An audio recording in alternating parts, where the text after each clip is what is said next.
पुंडलीक वरदे हरी विठ्ठल श्री ज्ञानदेव तुकाराम पंढरीनाथ भगवान की जय। माऊली ज्ञानेश्वर महाराज की जय। जगद्गुरु तुकाराम महाराज की जय। गोपाल कृष्ण भगवान की जय। मोर मुकुट बंसी वाले की जय। कृष्ण कन्हैया लाल की जय। भक्त नरसिंह जी महाराज की जय। श्री हरि जो आय विराजे कथा रसिक हरिदास। तुम श्रोता भक्त माल के तब पद रज हम दास। तुम पाछे जोर हो श्रोता है रस खान। तिनके सकल मनोरथ पुरवहु श्री भगवान। बोलिए गोपाल कृष्ण भगवान की जय।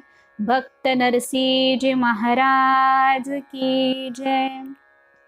अनंत कोटी ब्रह्मांड नायक परमात्मा पंढरीनाथाच्या कृपेनं करुणा वरुणालय जगन्नियंता भक्तवत्सल भगवान श्रीकृष्णाच्या अत्यंतिक करुणेनं गुजरातचे थोर संत श्रेष्ठ नरसिंहजी महाराज यांचं चरित्र आपण पाहत आहोत आणि श्राद्ध प्रसंगाचं वर्णन आपण कालच्या सत्रामध्ये केलं। आज नरसिंहजींच्या जीवनामध्ये घडलेला आणखी एक सुंदर प्रसंग आपल्याला बघायचा आहे। एक लक्षात घेतलं पाहिजे, या जगामध्ये धनवान धनहीन उदार कृपण विद्वान मूर्ख आसुरी संपत्तीचे लोक दैवी संपत्तीचे लोक याच्यामध्ये परंपरागत वैर चालू आहे।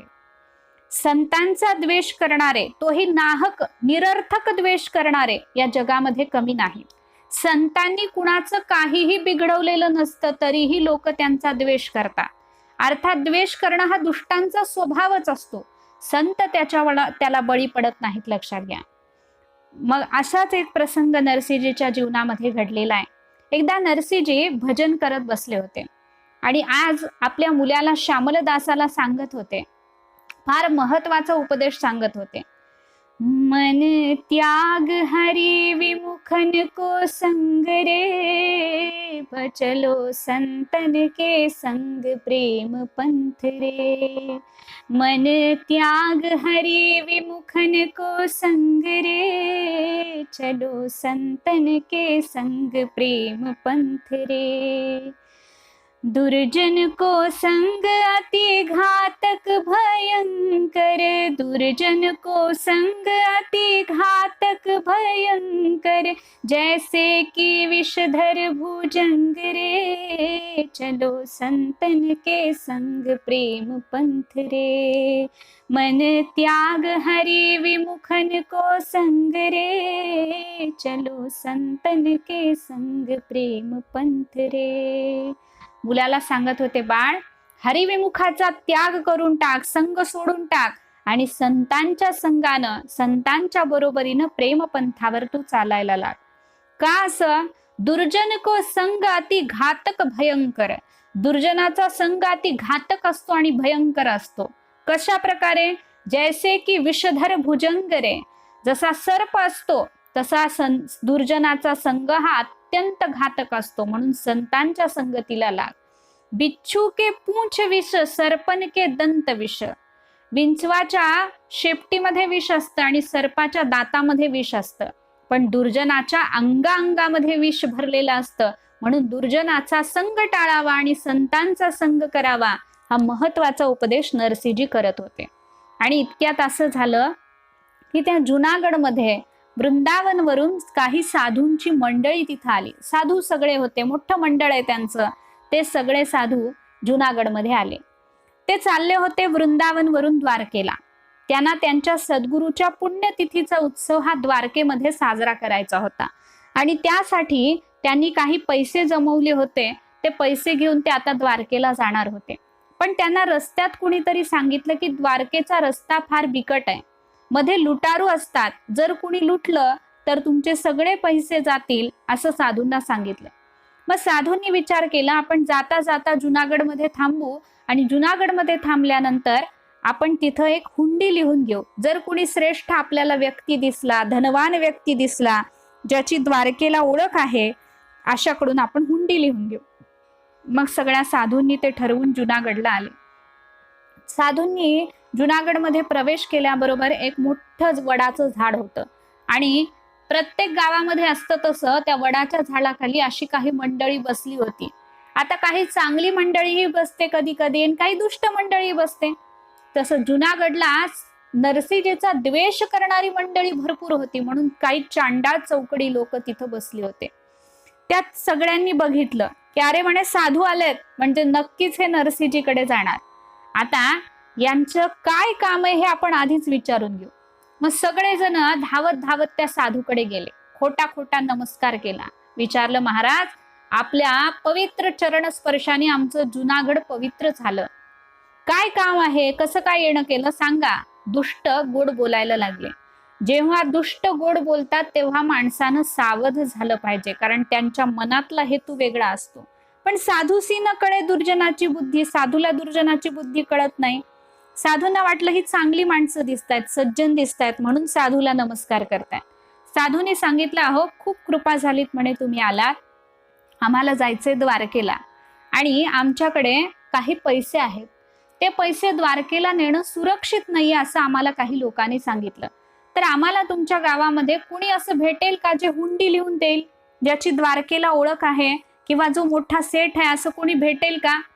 दुर्जन लगेच म्हणाले, हो हो का नाही म्हणे, आमच्या गावामध्ये एक मोठे सेठ आहेत, त्यांच्याकडे तुम्ही पैसे द्या आणि ते तुम्हाला हुंडी लिहून देतील. मात्र ते सेठ फार विनम्र आहेत बरं, हुंडी लिहून द्यायला पहिल्यांदा नाही नाही म्हणतील, पण तुम्ही त्यांच्याकडूनच हुंडी लिहून घ्या आणि संतांची सेवा करणार आहेत म्हणे ते. मग त्यांनी संतांनी विचारलं, का हो त्यांचं नाव काय? सगळ्यांनी सांगितलं त्यांचं नाव आहे नरसिंह मेहता, त्यांच्याकडे जाऊन तुम्ही हुंडी लिहून घ्या. संतांना खूप आनंद झाला, म्हणे तुमचे खूप उपकार झाले, आम्ही आत्ताच त्यांच्याकडे जातो, आम्हाला घर दाखवा. दुष्टांनी सांगितलं आम्ही लांबून घर दाखवतो, कारण त्यांना माणसामध्ये राहायला जास्त आवडत नाही, म्हणून आम्ही लांबून घर दाखवतो. संत म्हणाले हरकत नाही. आणि ते सगळे साधू त्या दुष्टांनी दाखवलेलं जे घर आहे नरसिंहजींचं, त्या नरसिंहजीच्या घराकडे आले. लांबूनच नरसिंहजींनी पाहिलं साधूचं मंडळ आपल्याकडे येत आहे, अनेक साधू आपल्याकडे येत आहेत. नरसिंहजी धावत धावत आले आणि साष्टांग नमस्कार सगळ्या साधूंना केला. साधूंनी ती विनम्रता पाहिली, साधू आनंदित झाले आणि नरसिंहजी म्हणतात, धन्य झालो म्हणे मी, धन्य आजी दिन संत दर्शनाचा, अनंत जन्मीचा क्षीण गेला. संत आल्यानंतर अनंत जन्माचा तापत्रयाचा नाश होत असतो, म्हणून तुमचं दर्शन झालं, मी कृतकृत्य झालो. नरसिंहजींनी सांगितलं, काही वेळ विश्राम करा, भोजन करा आणि मग आपण चर्चा करू. स्वतःच्या घरात काही नाही तरी साधू उपाशी नाही गेला पाहिजे, ही नरसिंहजीची भावना आहे. घरातलं सामान विकून विकून नरसिंहजी साधू सेवा करत असत. सगळ्या साधूंना माणिक गौरीनं स्वयंपाक करून जेवायला वाढलं. भगवंताला नैवेद्य दाखवल्यानंतर सगळ्यांनी भोजन ग्रहण केलं. संताच्या घरचं भोजन करून साधू सगळे तृप्त झाले, कारण नरसिंहजीचं भोजन साधं असलं तरी पवित्र होतं, त्याला एक स्वाद होता आणि शिवाय ते भगवंतांनी स्वीकारलेलं होतं, म्हणून प्रसाद रूप झालं होतं. आणि प्रसादे सर्व दुःखानाम हानिरस्योपजायते, अशी स्वादिष्ट अशी चव त्याला होती, स्वादिष्ट असं ते भोजन होतं. आणि मग साधूंनी सांगितलं, आम्ही द्वारकेला चाललोय, आमच्या सद्गुरूचा उत्सव आम्हाला तिथं करायचा आहे, पुण्यतिथीचा मोठा भंडारा करायचा आहे, आमच्याकडे 700 रुपये आहेत, ते 700 रुपये आम्ही तुम्हाला देतो आणि तुम्ही हुंडी लिहून द्या द्वारकेमध्ये. द्वारकेत तुमचं कोणी ओळखीचं असलं तर हुंडी लिहून द्या. नरसिंहजी संकोचायला लागले. नरसिंहजी म्हणतात, मी तुम्हाला मदत करेन, आमच्या गावामध्ये आणखी बरेच लोक आहेत, त्यांच्याकडून आपण हुंडी लिहून घेऊ, तिथं काही व्यवस्था होतीये का बघू, पण द्वारकेमध्ये मी तुम्हाला हुंडी लिहून देऊ शकत नाही. संतांनी विचारलं, साधूंनी विचारलं, का हो तुमची द्वारकेमध्ये ओळख नाही का? आता ओळख नाही असं कसं म्हणावं? सगळ्यात जीवश्च कंठश्च जर कुणी असेल तर तो द्वारकेमध्येच राहतोय, द्वारकाधीश भगवान श्रीकृष्ण, मग ओळख नाही कसं म्हणावं? नरसिंहजी म्हणाले, ओळख आहे, पण मी हुंडी नाही लिहून देऊ शकत. साधू म्हणाले, नाही नाही हो, तुमचे कुणीतरी नातेवाईक असतील ना म्हणे द्वारकेला. नरसिंहजींनी सांगितलं, हो, आमचे फार मोठे नातेवाईक द्वारकेला राहतात. माझा फार प्रेमी द्वारकेला राहतो म्हणे. मोठा आहे का म्हणे तो, संपत्तीनं चांगलाय का, साधूंनी विचारलं. नरसिंहजी म्हणतात, अहो खूप मोठा आहे, त्याच्याकडे खूप सामर्थ्य आहे. मग साधू म्हणाले, मग आम्हाला दुसऱ्याकडून काही हुंडी लिहून द्यायचीच नाहीये, तुम्हीच हुंडी लिहून द्या म्हणे. आता तुमच्याकडून आम्ही प्रसाद घेतलेला आहे, काही करा, पण तुम्ही आम्हाला हुंडी लिहून द्या. नरसिंहजी म्हणतात, आपला परमप्रियतम प्राणाधार भगवान श्रीकृष्ण आहे, आपल्याला कशाची काळजी. जर साधू एवढं म्हणतच असतील तर हुंडी लिहून द्यायला अडचण काय, भगवान काहीतरी व्यवस्था करतील. साधूंनी ते 700 रुपये नरसिंहजीकडे दिले. नरसिंहजींनी ते मस्तकाला लावले आणि बाजूला ठेवून दिले. नरसिंहजी हुंडी लिहायला लागले, भगवंताला पत्र लिहिलं. सामान्य माणसाला पत्र लिहिणारे, फोन करणारे लोक खूप आहेत, पण संत संदेश देतात तरी तो भगवंताला देतात. काही लिहितात तर भगवंतासाठी लिहितात. त्यांची वाणी उघडते तर त्याच्यातून भगवंत नाव प्रस्फुटित होत असतं, लक्षात घ्या. आणि मग नरसिंहजी लिहायला लागले, स्वस्ती श्री परमशोभाधाम श्री द्वारका निवासी प्रियतम प्राणाधार सावरिया सेठ, आपल्याला सादर प्रणाम असो. माझी विनंती आहे की वृंदावनवरून काही साधू द्वारकेच्या दिशेनं येत आहेत. त्या यात्रेकरूंना 700 रुपये रोख देण्याची कृपा करावी. कळावे लोभ असावा आपला प्रिय नरसी. असं पत्र लिहून दिलं. साधूंनी ते पत्र घेतलं, नरसिंहजींना खूप आशीर्वाद दिले आणि साधू आता द्वारकेच्या दिशेनं चालायला लागले. साधू निघाल्यानंतर नरसिंहजींनी भगवंताच्या जवळ जाणं केलं. भगवंताच्या समोर, मूर्तीसमोर हात जोडले आणि सांगितलं, देवा, तुला पत्र लिहिलंय बर का, आता तुझी जबाबदारी आहे हुंडी देण्याची.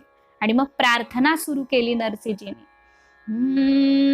हरी हुंडी स्वीकारो महाराज रे, सावरा गिरधारी.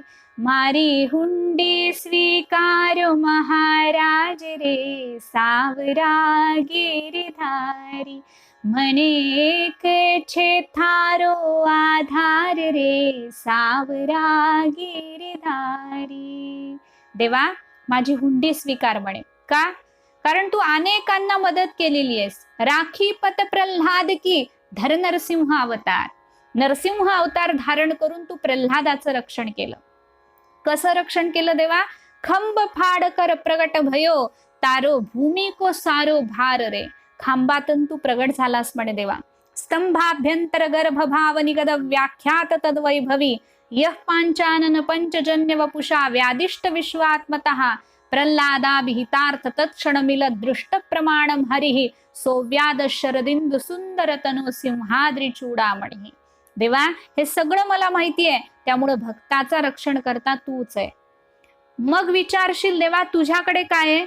तर माझ्याकडे काय संपत्ती आहे हे मी तुला सांगून ठेवतो. देवा, कान उघडे ठेवून ऐक म्हणे.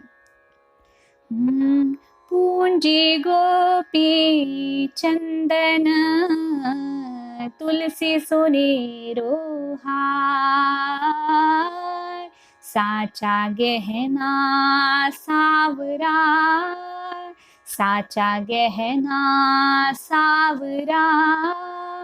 मारी दौलत छे झांझ कर तार रे, सावरा गिरधारी. मारी हुंडी स्वीकारो महाराज रे, सावरा गिरधारी. आमच्याकडे पुंजी काय? गोपीचंदन. गोपीचंदनाची संपत्ती आहे म्हणे. सोन्याचा हार सुद्धा आमच्याकडे. आमच्या दृष्टीनं सोन्याचा हार कोणता आहे माहितीये का देवा? तुलसी सोनेरो हार. तुळशीची माळ हाच आमच्यासाठी सोन्याचा हार आहे. साचा गहना सावरा. सगळ्यात श्रेष्ठ अलंकार जर आमच्याकडे कोणता असेल तर तो भगवान श्रीकृष्णा तूच आहेस म्हणे. आणि आमची दौलत, भारी दौलत छे झांझ कर तार रे. झांझ म्हणजे चिपड्या आणि टाळ, हीच आमची खरी दौलत आहे म्हणे, हीच आमची खरी संपत्ती आहे म्हणे देवा. म्हणून एवढंच आमच्याकडे आहे. देवा, मीराबाईचं तू रक्षण केलेलं आहेस, विषापासून तिचं रक्षण केलं, आता एवढं माझं कामही तुला करावं लागेल असं व्याकुळतेनं नरसिंहजी बोलायला लागले. आणि इकडं पुन्हा एकदा द्वारकाधीशाचं सिंहासन हलायला लागलं. सगळे संत आता द्वारकेमध्ये हे साधू येऊन पोहोचले. साधूंनी स्नान वगैरे केलं, द्वारकाधीशाचं दर्शन घेतलं आणि द्वारकाधीशाचं दर्शन घेऊन आता साधू सगळ्या द्वारकेमध्ये सावरिया सेठला शोधायला लागले. प्रत्येक माणसाला विचारायचे, अहो इथं कुणी सावरिया सेठ राहतो का? कुणी सावरिया सेठ राहतो का? प्रत्येकाकडून उत्तर यायला लागलं, नाही, सावरिया सेठ नावाचा कोणताही सेठ द्वारकेमध्ये राहत नाही. बाजारात शोधलं, गल्ल्यात शोधलं, घराघरात शोधलं, हाक मारली, सावरिया सेठ, सावरिया सेठ, सावरिया सेठ, सगळीकडे हाक मारली, पण सावरिया सेठ काही सापडला नाही. शेवटी साधू थकले आणि समुद्र काठावर एकांतामध्ये जाऊन बसले. साधूच्या डोळ्यामध्ये अश्रू आले. म्हणे, नरसिंहजीने आपल्याला फसवलं. सावरिया सेठ नावाचा द्वारकेमध्ये कुणी मनुष्यच नाहीये, मग हुंडी त्याच्या नावावर लिहून दिली कशी काय? आणि जेव्हा हे शब्द साधूंच्या मुखातून निघाले, साधूंचे डोळे भरून आले. सावरिया सेठला म्हणजे प्रत्यक्ष द्वारकाधीशाला राहावलं नाही आणि द्वारकाधीश भगवान स्वतः सावरिया सेठ बनून आले. सुंदर असं धोतर घातलेलं आहे, सुंदर असा कुर्ता परमात्म्याने घातलेला आहे, उपर्ण खांद्यावर टाकलेला आहे, पगडी घातलेली आहे, मोठी वही हिशोबाची हातामध्ये आहे आणि हाक मारतायत परमात्मा. कुणी नरसिंहजी कडून आलंय का जुनागड वरून? कुणी जुनागड वरून नरसिंहजी कडून आलंय का? असं परमात्मा बोलायला लागले. आणि ते ऐकल्याबरोबर साधूंच्या जीवात जीव आला. सगळे साधू उभे राहिले, सावरिया सेठकडे धावत धावत गेले आणि सावरिया सेठला सांगितलं, आम्ही आलोय म्हणे जुनागड वरून, आम्हाला नरसिंहजींनी पाठवलेलं आहे. आणि मग सावरिया सेठ म्हणाला की अहो तुम्हाला शोधत होतो म्हणे कधीपासून. साधू म्हणाले, अहो तुमचं जाऊ द्या, पण आम्ही तर तुम्हाला कुठं कुठं शोधलं, घराघरात शोधलं, गल्ल्या गल्ल्यात शोधलं, सगळ्या बाजारामध्ये आम्ही तुम्हाला शोधलं. भगवान म्हणाले, मी बाजारात सापडत नाही हो, मी एकांतामध्ये सापडतो. खरे ना हो? परमात्म्याला शोधायचं असेल तर बाजारात जाऊन उपयोग नाहीये. परमात्म्याला शोधायचं असेल तर एकांतच अवश्य सेवन केला पाहिजे, एकांतातच हरीची प्राप्ती होत असते. पण हे बोल साधूंना समजले नाही. साधूला वाटलं या माणसाला एकांत आवडत असेल. मग सांगितलं, ही घ्या, चिठ्ठी दिलेली आहे म्हणे, तुमच्यासाठी पत्र दिलेलं आहे आणि ती हुंडी लिहून दिलेली आहे, तुम्ही तेवढं आमचं काम करा. सावरिया सेठनं हातामध्ये ते पत्र घेतलं ना, असं मस्तकाला लावलं. संताच्या हातचं होतं ना, म्हणून मस्तकाला लावलं आणि ते आपल्या खिशामध्ये ठेवून टाकलं. 700 रुपये काढले आणि त्या साधूंना दिले. मग साधूंनी विचारलं, नरसिंहजी तुमचे कोण लागतात हो? सावरिया सेठनी सांगितलं, नरसिंहजी होय, नरसिंहजी माझे मालक आहे म्हणे, मी त्यांचा गुलाम आहे. सेवेची संधी मला ते देत राहतात आणि अशीच त्यांनी द्यावी अशी माझी इच्छा आहे. म्हणून तुम्हीही सांगा म्हणे त्यांना, अजून जर काही साधूंना पाठवायचं असेल, अजून जर सेवा करायची असेल तर अवश्य मला सांगा, मी सेवेसाठी सदा तत्पर आहे. पण एक काम करा बरं, आता इथून गेल्यावर त्यांना हे नका सांगू की मला यायला उशीर झाला, नाहीतर ते मला रागवतील म्हणे. म्हणून माझा प्रणाम त्यांना सांगा, मला सदैव तुमची आठवण येते असं सांगा. आणि एक पत्र मीही देतो, ते पत्र माझ्या मालकाला द्या. आज भगवंतानी आपल्या भक्तासाठी पत्र लिहिलं. त्यात भगवंतानी सांगितलं होतं, नरसिंहजी अशी सेवेची संधी मला देण्यात यावी, मी सदैव तुमच्या बरोबर आहे, तुमचा सेवक आहे असं लिहिलं होतं. आणि ते पत्र सावरिया सेठनी त्या साधूंच्या हातामध्ये दिलं. साधूंनी ते पत्र घेतलं आणि मग साधू आपल्या कामाला लागले. सावरिया सेठ अंतर्धान झाले इकडं. साधू आपल्या कामाला लागल्यावर मोठा भंडारा झाला, पुण्यतिथीचा उत्सव मोठा झाला. हजारोच्या संख्येनं लोक जेवले. मात्र 700 रुपयातला 1 रुपया सुद्धा कमी झाला नाही. खर्च करणं चालूच होतं, किती दक्षिणा देणं चालू होतं, पंचपक्वान्न वाटणं चालू होतं, सगळी सेवा चालू आहे. पण 700 रुपयातला 1 रुपयाही कमी झाला नाही. अनंत हस्ते कमलावराने, देता किती घेशील दोकराने. अनंत हस्तानी आज स्वतः परमात्म्याने दिलं होतं, म्हणून त्याला काही होटी नव्हती. ते धन वाढतच होतं, भरतीच येत होती त्या धनाला, लक्षात घ्या. आणि मग साधूंना आश्चर्य वाटतंय. साधूंनी सांगितलं, हा चमत्कार आपण जाता जाता नरसिंहजींना सांगावा. म्हणून सगळे साधू आता द्वारकेवरून निघाले, परत जुनागडला आले. साधू मंडळींना येताना पाहिल्याबरोबर पुन्हा नरसिंहजी आले, साष्टांग नमस्कार केला आणि विचारलं, काम झालं का तुमचं? साधू खूप आनंदात होते. साधूंनी सांगितलं, असं काम झालं, असा भंडारा झाला, अशी दक्षिणा दिली सगळ्या साधूंना की काही विचारूच नका. आणि काय माहिती तुमच्या सावरिया सेठच्या हातात काय जादू आहे, त्यानं दिलेले 700 रुपये कमीच होत नाही तो म्हणे. मग नरसिंहजींनी विचारलं, भेटला का हो तुम्हाला सावरिया सेठ? साधूंच्या डोळ्यामध्ये अश्रू आले आणि सांगितलं, हो आम्हाला सावरिया सेठ भेटला म्हणे. नरसिंहजी विचारतात, कसा दिसत होता तो सावरिया सेठ? साधू म्हणतात, अहो तुमचा सेवक आहे, तुम्हाला माहित नाही कसा दिसत होता? नरसिंहजी म्हणतात, नाही हो, तो माझा सेवक नाहीये. तेव्हा साधूंनी सांगितलं, सावरिया सेठ आम्हाला भेटला आणि सावरिया सेठनीच सांगितलं की तुम्ही त्याचे स्वामी आहात आणि तो तुमचा नोकर आहे. त्यानं तुमच्यासाठी पत्रही दिलेलं आहे. ते पत्र लगबगीनं नरसिंहजींनी हातामध्ये घेतलं. नरसिंहजींनीही ते मस्तकाला लावलं आणि त्याच्यामध्ये भगवंतांनी लिहिले होतं, अशीच सेवेची संधी देत राहावी, मी अखंड तुमच्या बरोबर आहे. ते ऐकल्यानंतर नरसिंहजीच्या दोन्ही डोळ्यातून अश्रू यायला लागले. सगळ्या साधूंनी विचारलं, आपण का रडता, काय दुःख तुम्हाला झालं?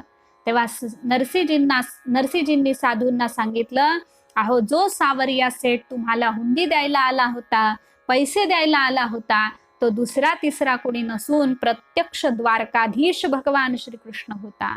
आता मात्र साधू सगळे खाली बसले धाडकन. साधूला वाटलं जवळ आलेला परमात्मा आपल्याला ओळखता आला नाही. नरसिंहजींचा किती मोठा अधिकार, ज्यांची हुंडी प्रत्यक्ष परमात्म्यानं स्वीकारली. मग सगळ्या साधूंनी सांगितलं, नरसिंहजी तुम्ही धन्य आहात, धन्य आहात. आम्ही तोच विचार करत होतो की यानं दिलेले 700 रुपये कमी का होत नाहीत? प्रत्यक्ष भगवंताचा स्पर्श त्या पैशांना लागला होता, ते कमी कशी होतील म्हणे. आणि खरोखरच तुम्ही धन्य आहात नरसिंहजी. नरसिंहजी म्हणतात, माझ्याकडे धन नाही, पण परमात्म्याने तुमची व्यवस्था केली, हे मला खूप आनंदाची गोष्ट वाटते. तेव्हा सगळे साधू बोलायला लागले, नरसिंहजी तुमच्याकडे धन नाही असं तुम्ही म्हणू नका, आमच्या दृष्टीनं खरे धनवंत तर तुम्हीच आहात. नरसिंहजी म्हणतात, कसं काय? साधूंनी सांगितलं, कबीरा सब जग निर्धना धनवंता नहीं कोय. कबीरा सब जग निर्धना धनवंता नहीं कोय. धनवंता सोई जानिये राम धन जाके होय. हे सगळं जग निर्धन आहे, या जगामध्ये धनवंत कुणी नाहीये, एकच धनवंत जगामध्ये आहे. कोण? म्हणे धनवंता सोई जानिये, तोच खरा धनवंत आहे ज्याच्याकडे राम नामाचं धन आहे. म्हणून तुम्ही धन्य धन्य आहात. प्रत्यक्ष भगवंतांनी तुमची हुंडी स्वीकारलेली आहे. नरसिंहजींना खूप आनंद झाला, भगवंताचे आभार मानले. साधूंनाही खूप आनंद झाला. आज भक्ताच्या सहवासामुळे आपल्याला भगवंताचं दर्शन झालं, आपण कृतकृत्य झालो असं साधू बोलतात. आणि साधू नरसिंहजींना पुन्हा पुन्हा नमस्कार करून तिथून निघून गेले. यानंतर पुन्हा काही दिवस गेले. आता नरसिंहजींचा जो मुलगा होता, ज्याचं नाव होतं श्यामलदास, त्याचं लग्नाचं वय झालं होतं. आणि सगळ्यात मोठी मुलाच्या लग्नाची काळजी असते ती आईला असते. म्हणून माणिक गौरीला काळजी पडली. माणिक गौरी नरसिंहजींकडे गेली आणि म्हणाली, अहो मुलाचं वय झालंय, आता लग्न केलं पाहिजे त्याचं. आपल्या घरात काही नाही, तो मुलगा काही करत नाही, त्याला मुलगी कोण देईल म्हणे. नरसिंहजींनी सांगितलं, अगं मी तुला अनेक वेळा सांगतो, साधूंनी फक्त चिंतन करायचं, भक्तांनी फक्त चिंतन करायचं, संसाराची चिंता भक्तांनी करायची नाही. भगवान करेल म्हणे काय करायचं ते. आणि नरसिंहजींच्या मुखातून हे शब्द निघाले. इकडं देवाला काळजी पडली. गुजरातचे वडनगर शहराचे एक सेठ होते, एक दिवाण होते, ज्यांचं नाव होतं मदनराय मेहता. राजाच्या पदरी ते दिवाण होते म्हणून प्रचंड श्रीमंत होते. त्यांची कन्या होती जिचं नाव होतं झुटीबाई. ती सुद्धा लग्नाच्या वयाची झाली होती, तिचं लग्न करायचं होतं.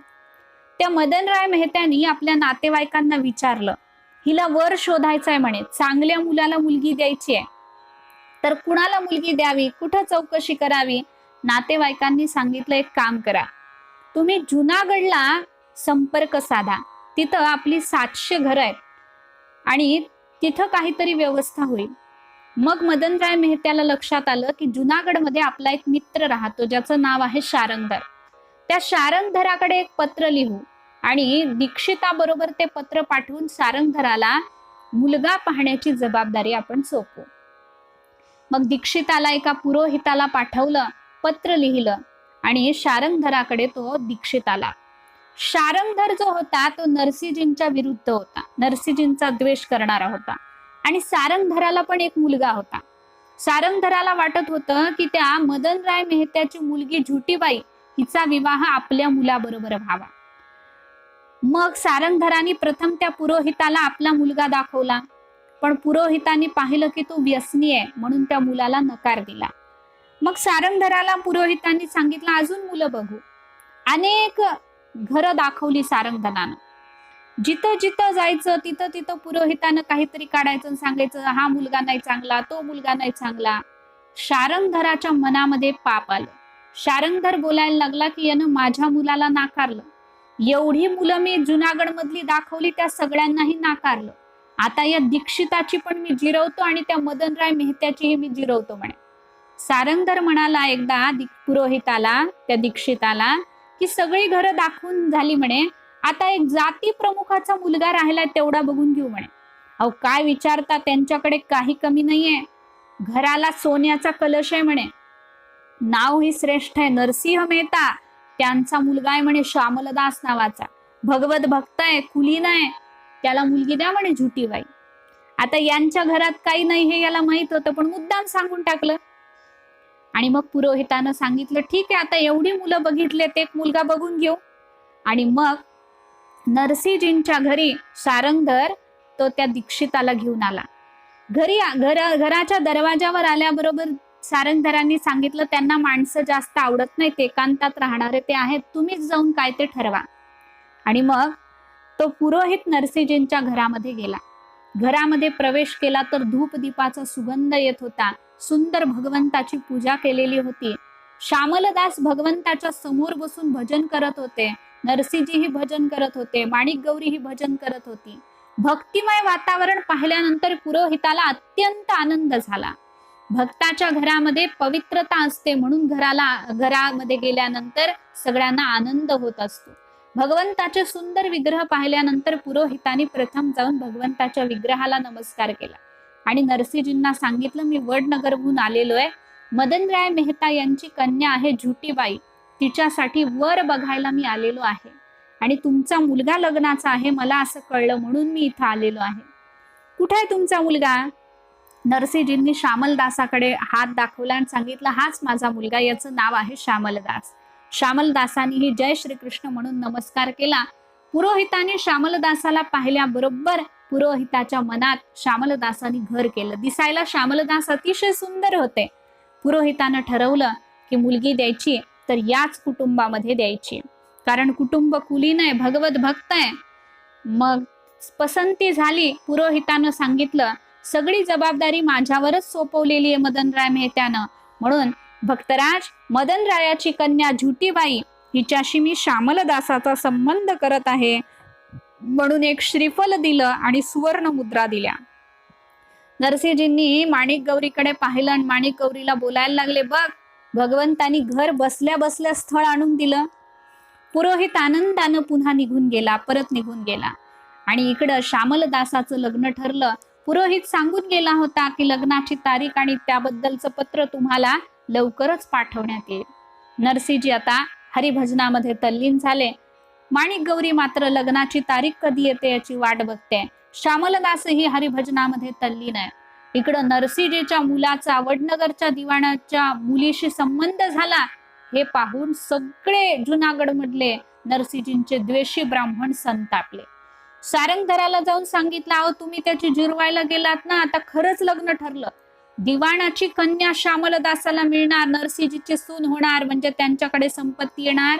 याकरता काहीतरी आता केलं पाहिजे. सगळे जण दुष्ट एकत्र झाले. कसंही करायचं आणि हे लग्न मोडायचं असं सगळ्या दुष्टांनी ठरवलं. इकडं वडनगरला लग्नाची तयारी सुरू झाली. लग्नाचा दिवस शोधण्यात आला. पत्र आलं नरसिंहजींना, अमुक अमुक दिवस शोधलेला आहे लग्नाचा. माणिक गौरी आनंदली. आता लग्नाचे दिवस जवळ यायला लागले. माणिक गौरी अतिशय आनंदामध्ये. जुनागडच्या ब्राह्मणांनी ठरवलेलं होतं की लग्न मोडायचं. मग जुनागडच्या ब्राह्मणांनी मदनराय मेहत्याला एक पत्र दिलं. त्या पत्रामध्ये त्यांनी लिहिलं श्रीयुत मदनराय, आपल्या एकुलत्या एक मुलीचं लग्न ठरवण्यासाठी आपण जुनागडला एक पुरोहित पाठवला होता. तुमच्या पुरोहिताला म्हणजे दीक्षिताला 700 घरं दाखवली होती, पण त्यातला एकही पसंत पडला नाही. म्हणून तुमच्या पुरोहितानं एक वाळीत टाकलेलं कुटुंब, दरिद्री कुटुंब, अयोग्य मुलगा शोधला जो घरोघरी भीक मागतो, वैरागी आहे, योगी आहे, त्याचा बापही असा वेड्यासारखा आहे, याच्याशी लग्न ठरवलेलं आहे म्हणे. तुमच्या मुलीचं. आता सावधान व्हा आणि हे लग्न मोडून टाका, म्हणजे तुमच्या कुळाला बट्टा लागणार नाही, असं पत्र लिहिलं. बघा, दुष्टांचं याच्यातून काहीच सिद्ध होणार नव्हतं, पण दुसऱ्याच्या अहितानच जे संतुष्ट होतात त्यांनाच तर दुष्ट म्हणतात. लक्षात घ्या, दुष्ट सतत दुसऱ्याचं वाटोळ करण्यामध्ये लागलेले असतात. आणि मग अशा पद्धतीनं दुष्टांनी ते पत्र दिलेलं आहे. आणि ते पत्र जेव्हा मदनराय मेहताच्या हातात पडलं, ते अतिशय चिंताग्रस्त झाले. काय करावं त्यांना सुचेना. लग्न मोडावं तर कसं मोडावं, काही त्यांना समजेना. शेवटी मदनराय मेहत्यांनी एक युक्ती अवलंबली. त्याने विचार केला, आपण नरसिंहजींना एक पत्र लिहू आणि त्या पत्रामध्ये असं लिहू की लग्नासाठी व्यवस्था झाली करायची कशी आहे, इतकं काही त्या लग्नाच्या व्यवस्थेमध्ये लिहू. तेवढं जर त्यांच्याकडे असलं तर ते लग्नाला येतील, नाही तर ते लग्नाला येणारच नाहीत. आणि लग्नासाठी जर ते आलेच नाहीत तर संबंध होणार नाही, लग्न होणार नाही. म्हणून असं काही पत्र लिहू की नरसिंहजींचा काय, आपल्याला त्यांच्याकडे काय संपत्ती आहे, किती संपत्ती आहे हे लक्षात येईल. आणि मग मदनराय मेहत्यांनी पत्र लिहिलं. श्रीमान नरसिंह मेहता यांना वडनगरहून माझा नमस्कार. आपला पुत्र श्यामलदास व माझी कन्या झुटीबाई हिचा विवाह वसंत पंचमीच्या दिवशी ठरवलेला आहे, हे तर तुम्हाला माहिती आहे. तरी तुम्ही हत्ती, घोडे, पायदळ असं वराड घेऊन यावं. आमच्या इब्रत योग्य वस्त्र आभूषण आणावीत. तसं झालं नाही तर आम्हाला विवाह थांबवावा लागेल, असं मदनराय मेहत्यांनी पत्र लिहिलं. ते पत्र नरसिंहजींच्याकडे आलं. नरसिंहजींनी ते पत्र वाचलं, पण पत्रावर सुरुवातीला लिहिलं होतं जय श्री कृष्ण. जय श्री कृष्ण एवढंच वाचलं आणि नरसिंहजींना वाटलं हे पत्र देवालाच आलंय. म्हणून त्यांनी ते पत्र घेतलं आणि भगवान श्रीकृष्णाच्या चरणावर ठेवलं. पुढचं काही नरसिंहजींनी वाचलंच नाही. हे कुणाचं पत्र आहे, कशासाठी आलंय, काही वाचलं नाही. ते भगवान श्रीकृष्णाच्या चरणावर ठेवलं. आता देवालाच काळजी पडली की पत्र आपल्या चरणावर आलंय, म्हणजे पुन्हा एकदा सगळं करण्याची जबाबदारी ही आपल्यावर आलेली आहे. आणि मग इकडं नरसिंहजी हरिभजनामध्ये पुन्हा एकदा तल्लीन झाले. लग्नाचे दिवस आता जवळ जवळ यायला लागले. माणिक गौरी म्हणाली नरसिंहजींना, अहो लग्नाचे दिवस जवळ येत आहेत, आपल्याकडे तर काहीच नाहीये. मुलाच्या लग्नाचा किती थाट असतो बघा, तरी म्हणे आपल्याकडे काही नाहीये. शेजारणींना सांगितलं मंगलगीत गायला या, तर त्या सुद्धा येत नाहीत, मी काय करावं. नरसिंहजी म्हणतात, अगं मंगलगीत गाऊन काय उपयोग आहे. सकळ मंगळ निधी श्री विठ्ठलाचे नाम आधी. विठ्ठलाचं नाव घे, याच्यापेक्षा काही मंगल नाही म्हणे जगामध्ये. भगवंताचं नाव घे, दुसरं काहीही करू नकोस. नरसिंहजींनी समजावलं, म्हणे द्वारकाधीश सगळी व्यवस्था करतील. नरसिंहजींना माणिक गौरी बोलायला लागली, लग्न न होताच अपमानित होऊन परत यावं लागलं तर. नरसिंहजी म्हणतात, देवाची इच्छा, मुलगाही त्यानंच दिलाय, तोच बघणार आहे म्हणे सगळं काही. आणि नरसिंहजी आता लग्नाचा दिवस आलेला पाहतात, वसंत पंचमीचा दिवस. त्याच्या आधी आपल्याला वडनगरला पोहोचायचं आहे. मग मुलाला तयार केलं पाहिजे. मुलाला कसं तयार करतात नरसिंहजी, फार सुंदर वर्णन केलंय भक्त मालकारांनी.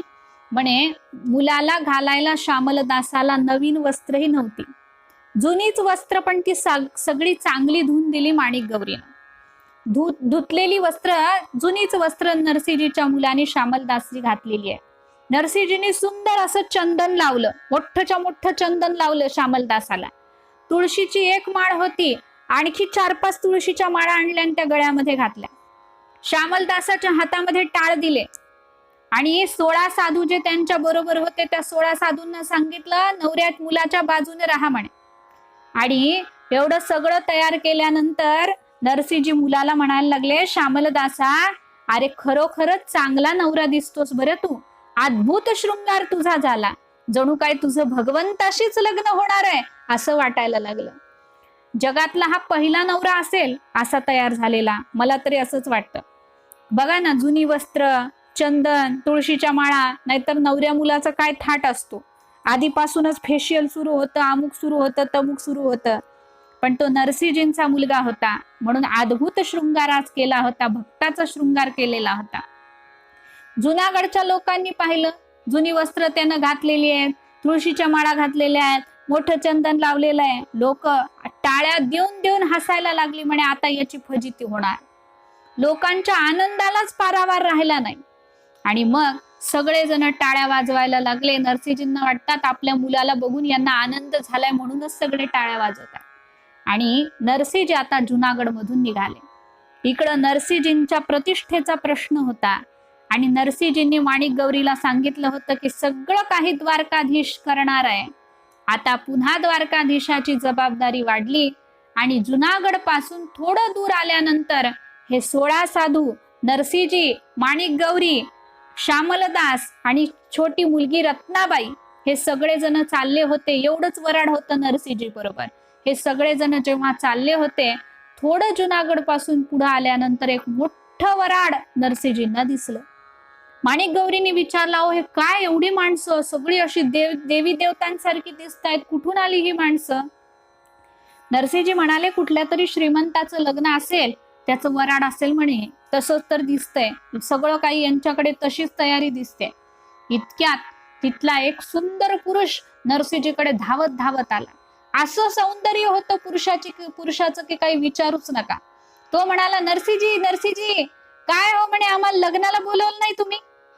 नरसिंहजींनी विचारलं त्या मुलाला, का हो तुमचं नाव काय? म्हणे माझं नाव श्रीकृष्ण आहे म्हणे. कुणी कुणी मला सावरिया सुद्धा म्हणतं. का हो म्हणे, तुम्ही आम्हाला बोलवलं नाही? नरसिंहजींनी विचारलं, आपण कोण आहात, पण आम्ही का बोलवू तुम्हाला लग्नाला, कोण आहात आपण? नरसिंहजींना तो सावरिया बोलायला लागला, घ्या आता ओळखही पटत नाही का आमची म्हणे. नरसिंहजी म्हणाले, क्षमा करा हो, मी ओळखलं नाही तुम्हाला. तेव्हा तो सावरिया सांगायला लागला, अहो मी तुमच्या मामाचा चुलत भावाचा मुलगा आहे म्हणे. इतकं जवळचं नातं तुम्ही कस काय विसरलात म्हणे नरसिंहजी. नरसिंहजी म्हणतात, मला आठवत नाही हो तुम्ही कोण आहात ते. भगवान म्हणाले, बरं झालं आठवत नाही ते. नरसिंहजी म्हणाले, काय? भगवान म्हणाले, अहो नाही आठवत नाही तर राहू द्या, कशाला उगीच डोक्याला त्रास करून घेता, जाऊ द्या, कशाला वेळ घालवायचा बोलत. अहो मी तुमचा जवळचा नातेवाईक आहे, तुम्ही कदाचित मला विसरला असेल, पण मी नाही तुम्हाला विसरलो. नाही का मी तेव्हा तुमच्या घरी आलो होतो? नरसिंहजी म्हणाले, कधी? पुन्हा भगवान म्हणतात, जाऊ द्या हो, आता सगळं सांगत बसायला वेळ घालवायला नको. कुठे म्हणे श्यामलदास, बघू तरी. मग नरसिंहजींनी दाखवलं, हा काय श्यामलदास? भगवान हसायला लागले. भगवान म्हणाले, माझ्या पत्न्या याचा शृंगार करतील. नरसिंहजी म्हणाले, मी याला सगळं तयार केलेलं आहे, काही गरज नाही. तेव्हा भगवान सांगायला लागले, अहो तुमच्या विश्वातलं लग्न व्हायचं नाहीये, या विश्वातलं लग्न व्हायचंय. तयारी तर करावी लागेल, माझ्या पत्न्या सजवतील. आणि मग सावरिया सेठच्या पत्न्या आल्या. आता सावरिया सेठच्या पत्न्या थोड्या नाही, 16,108. भगवंतांनी त्या दिवशी सगळ्यांना आणलं नव्हतं, कारण ते बरं दिसणार नाही म्हणून रुक्मिणी मातेला बरोबर आणलं होतं. रुक्मिणी मातेनं श्यामलदासाला सुंदर सजवलं. नरसिंहजींना सांगितलं सावरियानी, आता आम्ही तुमच्या बरोबर समाविष्ट होतो म्हणे. तुम्ही भजन करत राहा, बाकी सगळं आम्ही बघून घेतो, तुम्हाला काही करायची गरज नाही. नरसिंहजींनी माणिक गौरीकडे पाहिलं आणि म्हणाले, मी सांगितलं होतं ना, भगवान कुणाला तरी पाठवतील, द्वारकाधीश सगळी व्यवस्था करतील. बघ म्हणे, सगळी व्यवस्था द्वारकाधीशानं केली. नरसिंहजींनी पाहिलं तर चक्रवर्ती राजाचं वराड असावं तसं वराड वाटायला लागलं. हत्ती, घोडे, रथ, पायदळ, सगळं सोनं चांदी, दास दासी, काय विचारता. ज्याच्या वराडामध्ये प्रत्यक्ष द्वारकाधीश आले असतील त्याला कशाची कमतरता. श्यामलदासाला सुंदर सजवलेलं आहे. वडनगर जवळ वराड आलं. मदन रायाने ऐपतीप्रमाणे सगळी तयारी करून ठेवली होती. आता भगवंतांनी सांगितलं, सगळेजण इथंच थांबा, मुलीकडच्यांना मी स्वागताला बोलवून घेतो. भगवंतांनी निरोप पाठवला. मदनराय मेहत्याला सांगितलं, वेशीवर स्वागतासाठी या. इकडं मदनराय मेहत्याने पुरोहिताला सांगितलं, वेशीवर स्वागतासाठी या असा निरोप पाठवलाय, पण पुरोहितजी आधी तुम्ही जाऊन बघून या की नक्की यांची परिस्थिती कशी आहे. जर यांच्याकडे काही नसलं तर यांना चोर दरवाजाने घेऊन या म्हणे नरसिंहजींना. मग आपण त्यांना चांगले कपडे घालायला देऊ, सगळं करून कसं तरी लग्न लावून देऊ, म्हणून चोर दरवाजाने घेऊन या. पुरोहित म्हणाले, ठीक आहे, मी बघून येतो काय व्यवस्था आहे, कशी व्यवस्था आहे वराडाची. आणि पुरोहित बघायला आले. मदन रायाचे पुरोहित जेव्हा पाहायला आले तेव्हा पुरोहिताला काही समजेच ना की हे वराड आहे का चक्रवर्ती राजा प्रत्यक्ष आलेला आज लग्नासाठी, काही समजेना पुरोहिताला. पुरोहित धावत धावत आले, धापा टाकत आले आणि मदनराय मेहत्याला सांगितलं, की नो वर्णन लोटके मदन राय के पास पुरे न सबदन खर्च के घोडन हो की घास. म्हणे तुम्ही वराड जर बघितलं तर तुम्हाला चक्कर येईल म्हणे, एवढं वराड आहे. त्या वराडाला जेवण घालावं एवढी सुद्धा ऐपत आपली नाही. जेवणाचं तर लांबच राहू द्या, त्यांच्या घोड्यांना घास द्यावं एवढं सुद्धा तुमचं सगळं धन विकलं तरी सुद्धा मिळणार नाही. आता काय करता बोला. वराड अप्रतिम आहे म्हणे, घोडे सगळं पायदळ, रथ, हत्ती, सोनं चांदी, दास दासी सगळंच्या सगळं आलेलं आहे म्हणे. काय करायचं बोला. पुरोहिताला विचारलं, मग आता आपल्याला स्वागताला गेलं पाहिजे, कुठून जावं. पुरोहितानं सांगितलं चोर दरवाजाने चला म्हणे. त्यांना चोर दरवाजाने आणू इच्छित होता ना, भगवंतानी तुम्हाला चोर दरवाजाने नेलं. आणि मदनराय मेहता स्वागतासाठी आला. ऐश्वर्य पाहून थक्क झाला. प्रत्यक्ष द्वारकाधीशाचं वराड होतं, कशाची कमतरता तिथं होती. आणि मग नरसिंहजींच्या जवळ जाण्याच्या अगोदर भगवान समोर आले. मदनराय मेहत्याला विचारलं, का हो तुम्हीच मदनराय मेहता का. मदनराय मेहत्याने सांगितलं, हो आम्हीच. तुम्हीच पत्र दिलं होतं ना म्हणे आमच्या मालकाला. हो म्हणे, मीच पत्र दिलं होतं. बघा म्हणे, आणखी काही कमतरता असेल तर सांगा, आत्ता व्यवस्था करतो. मदनराय मेहत्यानं पाय धरले आणि सांगितलं, मला क्षमा करा म्हणे, एवढं सगळं तरसीजीकडे आहे हे मला माहीतच नव्हतं. तेव्हा भगवान म्हणायला लागले, आमचे मालक दयाळू म्हणून लग्न होतंय म्हणे. साधी नवऱ्याला बसायला सोन्याची पालखी सुद्धा नाही म्हणे तुमच्याकडे. मदनराय म्हणाले, सोन्याची पालखी. द्वारकाधीश म्हणाले, मग हत्तीशिवाय पोरगा आमचं बाहेर पडत नाही म्हणे कधी. छोटे मालक आहेत आमचे, बाकीच्याचं काय घेऊन बसलाच, खूप आमच्याकडे सगळं काही आहे. आमचे मालक दयाळू आहेत म्हणून सगळं काही चाललंय म्हणे तुमचं. मदनराय मेहत्यांनी पाय धरले, पुन्हा एकदा सांगितलं, क्षमा करा हो, पण मी खरं सांगतो, एवढ्या सगळ्यांना जेवायला घालायची ताकदही माझी नाही. मी जरी राजाचा दिवाण असलो तरी माझ्याकडे ती ताकद नाही. आणि मग भगवंतांनी सांगितलं, तुमच्याकडची ही व्यवस्था आमचे मालक करून घेतील, फक्त तुम्हाला एक काम करावं लागेल, जाऊन आमच्या मालकाचे पाय धरावे लागेल. नरसिंहजींनी भगवंताला मदनराय मेहत्याने विचारलं, मग तुम्ही कोण आहात. नरसिंहजी भगवान सांगायला लागले, नरसिंहजी मालिक है मेरे, मैं गुलाम हूं उनका, मुझ पर उनका कृपा भाव है, ऋणिया हूं सब दिन का. मी त्यांचा ऋणी आहे म्हणे, ऋणी आहे, माझे मालक आहेत म्हणे नरसिंहजी, तुम्ही त्यांचे जाऊन पाय धरा. मग मदनराय मेहत्याने नरसिंहजींचे पाय धरले. पाय धरल्याबरोबर नरसिंहजींच्या अंतःकरणात कृपा निर्माण झाली आणि सांगितलं, पाय धरू नका. पाय कशाला धरता म्हणे तुम्ही. तेव्हा मदनराय म्हणाले, मी तुम्हाला पत्र लिहिलं, माझ्याकडून खूप मोठी चूक झाली, माझा अपराध पदरामध्ये घ्या आणि माझ्या मुलीचा स्वीकार करा. आणि मग प्रत्यक्ष भगवंतानी श्यामलदासाचं लग्न लावलं. भाग्याचा हेवा वाटायला लागला मदनराय मेहत्याला मुलीच्या, आणि मोठं वैभवामध्ये लग्न पार पडलं.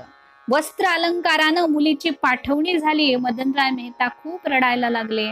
झुटीबाई सात्विक होती. आणि अशा प्रकारे श्यामलदासाचा विवाह सुद्धा भगवंतानी केला. म्हणून म्हटलंय, मेरा आपकी कृपा से सब काम हो रहा है, करते हो तुम कन्हैया, मेरा नाम हो रहा है. प्रत्यक्ष भगवान नरसिंहजीचं सगळं काही काम करतायत असा भक्ताचा अधिकार असतो. भगवंतानी श्यामलदासाचा विवाह वैभवामध्ये पार पाडला आणि सगळे पुन्हा जुनागडला आले. असा प्रसंग भक्तमाल चरित्रकारांनी वर्णन केला. यानंतर आता आणखीही काही प्रसंगाला आपल्याला बघायचं आहे.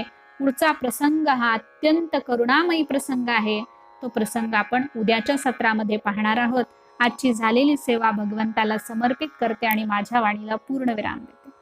पुंडलिक वरदे हरी विठ्ठल श्री ज्ञानदेव तुकाराम. पंढरीनाथ भगवान की जय. माऊली ज्ञानेश्वर महाराज की जय. जगद्गुरु तुकाराम महाराज की जय. गोपाल कृष्ण भगवान की जय. भक्त नरसिंहजी महाराज की जय.